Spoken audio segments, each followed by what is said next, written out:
আসসালামু আলাইকুম। আপনারা সবাই কেমন আছেন? আশা করছি ভালো আছেন আল্লাহর রহমতে। তো এই যে রান্না করার জন্য চলে আসলাম রান্নাঘরে।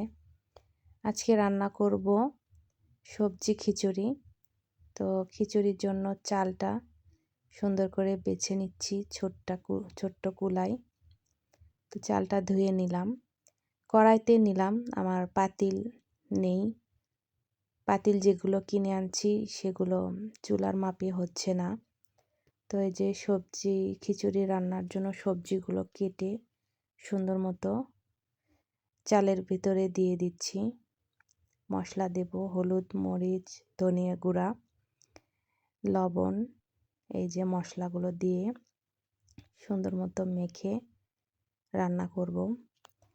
ঠিক যেন শৈশবের মতোই রান্না হচ্ছে। শৈশবকালে আমরা এই ছোট ছোট হাঁড়ি পাতিল দিয়ে খেলা করতাম। যদিও খেলাগুলো খুব আনন্দের এবং মজার ছিল। এখন আর সে খেলাগুলো আর খেলা করা হয় না। এখন এই যে সব মশলাগুলো দিয়ে সবজি খিচুড়িটার প্রসেসিং চলছে। কড়াইটা ছোট হয়ে গেছে আমার।